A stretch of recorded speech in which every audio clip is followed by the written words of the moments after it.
ஒட்டு ரகம் மேம்படுத்தப்பட்ட ரகங்களை பாரம்பரிய அரிசி என கூறி சந்தைகளில் புழக்கத்திற்கு வந்துள்ளதால் உண்மையான பாரம்பரிய நெல் ரகங்களை விளைவிக்கும் இயற்கை விவசாயிகளின் நிலைமை கேள்விக்குறியாகியுள்ளது.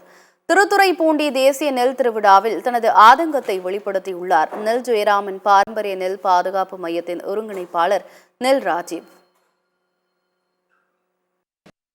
இயற்கை விவசாயங்கிறதுங்க இப்போ இருக்கிற சூழ்நிலையில ரொம்ப பேராபத்தில் இருக்குங்க.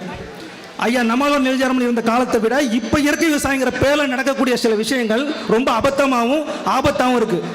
நம்ம அதை விட பல மடங்கு ஒருங்கிணைஞ்சு செயல்படக்கூடிய காலகட்டத்தில் இருக்கும். பூச்சி மருந்தையும் ரசாயன உரங்களையும் பயன்படுத்தி உற்பத்தி செய்து உண்மையாக செய்யக்கூடிய இயற்கை விவசாயிகள் பொருளை சந்தைக்கு வராமல் இருக்கக்கூடிய பணியையும் செஞ்சுட்டு இருக்கிறாங்க.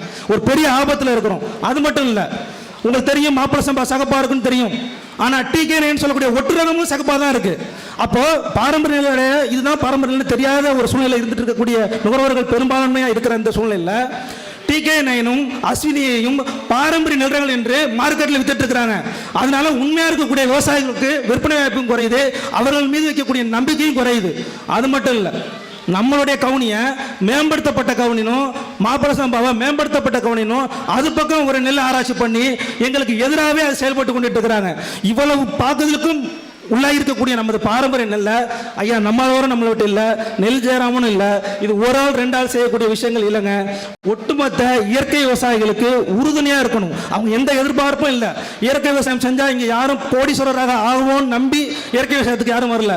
நம்முடைய அடுத்த தலைமுறையை நோய் இல்லாத ஒரு தலைமுறையையும் நஞ்சில்லாத ஒரு உணவையும் நம்ம அடுத்த தலைமுறைக்கு விட்டு சொல்லணுங்கிற ஒரு கஷ்டமான சூழ்நிலை இருக்கக்கூடிய விவசாயி கூட 15 மூட்டை நெல் விளைஞ்சா கூட போதுங்கிற நிலைமை இருக்கும்போதும் கூட அவன் செய்ய தயாராக இருக்காங்க.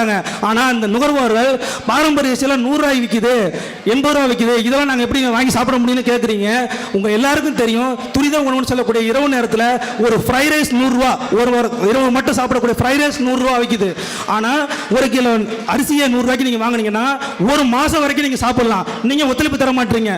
உங்கள் ஒவ்வொரு வீட்டு மனசாட்சி தொட்டு சொல்லுங்க, உங்கள் ஒவ்வொரு வீட்டிலையும் 5000 மதிப்புள்ள மருந்துகள் நீங்கள் மாதம் மாதம் வாங்கிட்டு இருக்கீங்க. உங்கள் குடும்ப உறுப்பினர்கள் இருக்கிற யாரோ ஒருத்தருக்காக உங்க எல்லா குடும்பத்திலையும் ஏதோ ஒரு நோயாளி சுகர் பேஷண்டாக இருக்கலாம், பிபியா இருக்கலாம், இப்போ புற்றுநோயும் பெருகி வருது. இது மாதிரி எல்லாருமே மருத்துவ செலவுக்குன்னு 5000 ரூபாய் மருத்துவ செலவு பண்ணிட்டு இருக்கிறோம். ஆனால் ஒரு இயற்கை விவசாயி ஒரு நல்ல பொருளை உங்களுக்கு கொடுக்கணும்னு நான் ரத்தத்தை சிந்தி வேர்வையை சிந்தி உங்களுக்கு உற்பத்தி பண்ணி கொடுத்தா இலக்காரமா நீங்க நினைக்கிறதும் பேரம் பேசுறதும் 100 ரூபாய் விற்குதுன்னு சொல்றதெல்லாம் ரொம்ப அபத்தமானது.